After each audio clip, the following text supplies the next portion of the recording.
بسم الله الرحمن الرحیم. السلام علیکم. نن کورم کې بیا د دهشتګردو ایلوسا یو اس ایچ او څخه تعلق افرکرم سره دا قیصر حسین څخه شهید شولو.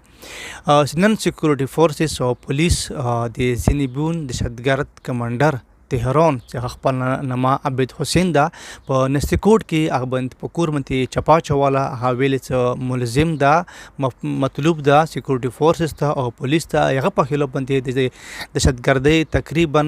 20 نه زیات اف آی آر درج دي. نن سکیورټي فورسز او پولیس کوشش کولو څخه گرفتار کی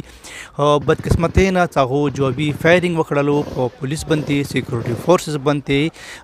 د زینبون تنظیم کمانډر طهران طرفنا او د ملګرو طرفنا په سکیورټي فورسز او پولیس باندې فایرینګ وکړلو چې په هغه کې قیصر حسین اس ایچ او هغه شهید شولو. پرون هم په انجری کلی کې سکیورټي فورسز باندې دو طرفنا فایرینګ شو دا چې درې کسان شهیدان شوي دي سکیورټي فورسز والا. بیا پرون هم د بوشهر سره اهل سنت سره تعلق لرونکي یو کاس هغه او چات کړلو هغه بیا مړ کړلو هغه هم دوبنتي دوا دا. عبد حسین کوم کمانډر دا طهران په نوم منتي یادی کې د زینبون دهشتګرد کمانډر دا شام کې ټریننګ حاصل کړه دا. بیا شمن آباد رغاله د بیا کورمتا په کورم کې اهل سنت په خلاف منتي کرویونی کوي کنویونی ولی یا مسعود سنوري کرویونی کوي او اهل تشی هم هغه ته هم په کور دا د دغه کاس خلاف باندې د کروي وکړي دا کاس حکومت حواله کی ویل نه حواله کوي چې کله هم حکومت یا سکیورټي فورسز د طهران کمانډر خلاف منتي کروي کوي نه بیا فورا اهل تشهیر پچیږي مزامات کوي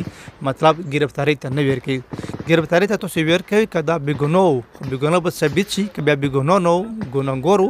به سزا ورکړل شي. ل چون کې اهل تشهیر کې هم ډیر پړه لیکه خلک شته او غوړي صدای ویر کې خو به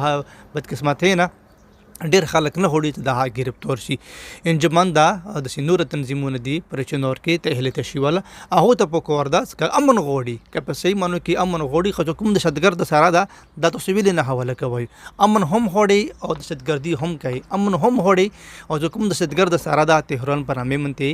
مشهود خو به هر حال گرفتار شو دا. کوم سرنور ملګری دي اخلاق حسین دا جمیل حسین دا یا د سنور ملګری طهران سره دي نه دا کسون د دهشتګرد او حکومت ویل نه ور کوي امن هم هوړیو دهشتګرد هم حکومت نه حواله کوي بیا امن نه رسی که امن هوړی امن شوکیان وای امن خواندر کوي نه کوم د طهران دا ورسره نور ملګری دي د زینبون کوم دهشتګرد دي کمانډرون دي تاسو سکیورټي فورسز ته پولیس ته حواله کوي. نن په خپل باندې سکیورټي فورسز او پولیس په نستی کوټ پاراچنار کې هغه باندې په کور باندې چفا چواله بدقسمتۍ نه ته جوابي فایرینګ کړه دا نه کې قیصر حسین یو اس ایچ او پولیس سره تعلق لرونکي هغه شهید شو دا. حکومت را مطالبه دا پر زور مطالبه دا د ټول کمونو د خلکو علاقې مطالبه دا